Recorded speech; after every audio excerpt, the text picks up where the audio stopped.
So it's not even close. So H-1Bs are a huge supplement, and because they're so hard to get, they're particularly sort of value added. Right. What we actually see from H-1Bs is they create jobs for American engineers because that makes it easier to create companies. It makes it easier to lead in high-skilled industries. And so it's not a zero-sum game. They don't push out American engineers. Okay, but help our audience. If there's 100 jobs created, how many can be people from Georgia Tech, Texas A&M, Caltech? Is it like 20, 30? Is it 89 out of 100? So in the U.S., so you're saying as the proportion of the H-1Bs? If we eliminate H-1B, how many of those 100 H-1B jobs are going to be taken by American engineers?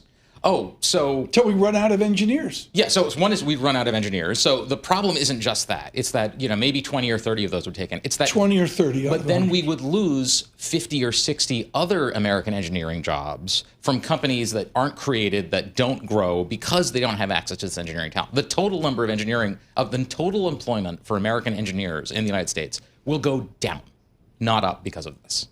Presumably, the tech industry is one of the ones, if not the most impacted here. Yet I don't hear much from technology leaders. In fact, I see them accompanying the president at various events, including over in London last week for his state visit.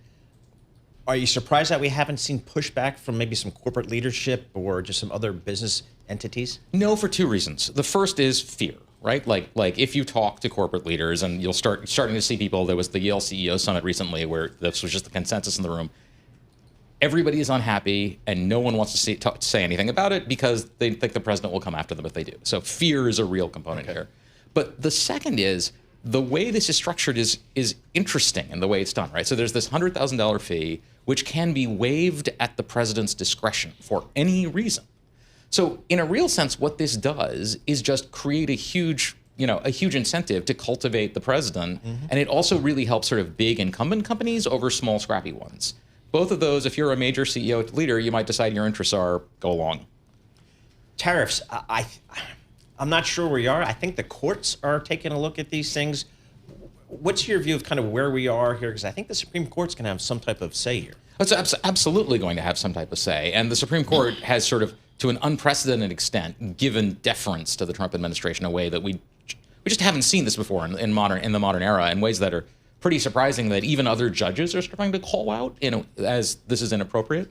So we don't know what they will do, and anyone's guess is good on that. I think the law, most legal analysts think that the law says that these tariffs have to be overturned, but we don't know. But even if they are, the Trump administration has ways to reimpose them. So unfortunately, the court is actually increasing the level of uncertainty that's attached to the tariffs, not decreasing it. Gautum Mukunda with us, Yale University, a great set of books out on presidential politics here on our talent. I take immense umbrage of how a huge body of Americans don't understand the engineering heritage of many of our schools. How many people actually know there's Yale engineering with all of that 19th century heritage? So if I'm taking Physics 420, thermodynamics, and statistical mechanics, this is not an easy A, is it? No, it's not.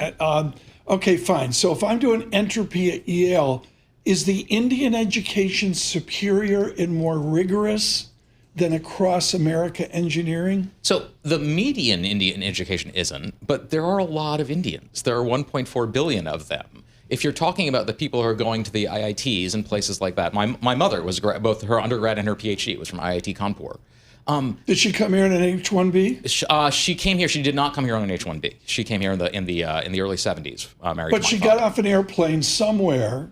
Did she take an American job when she came here? So she took a job in the United States, but she did not take an American job because her skill set was such that she was essentially the only person in the world who was able to do the work that she did for NASA. And so every single program, every single American spacecraft that involved nuclear power in space went through her at some point over the course of her 40-year career. It literally Right. 100%. Did she think we could use nuclear propulsion to go to Mars? This was a raging dinner table conversation. like buns and rolls were thrown over this. Is it her fault that we were supposed to develop nuclear rocketry rather to go to Mars? It's not. It's actually a treaty problem. But I will say, when The Martian came out, one of the probes in The Martian is actually the last mission she helped design. Very so cool. when she saw it, I got a 4-page technical analysis of the movie from her.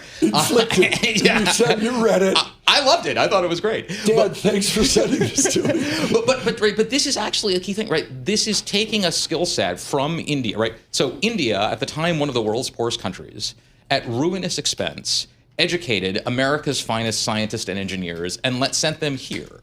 This is a phenomenal deal for the United States. The idea, every country in the world would kill to get the best graduates of the IITs there, right? Like that is an asset of incalculable value. And instead, we seem to be throwing it away.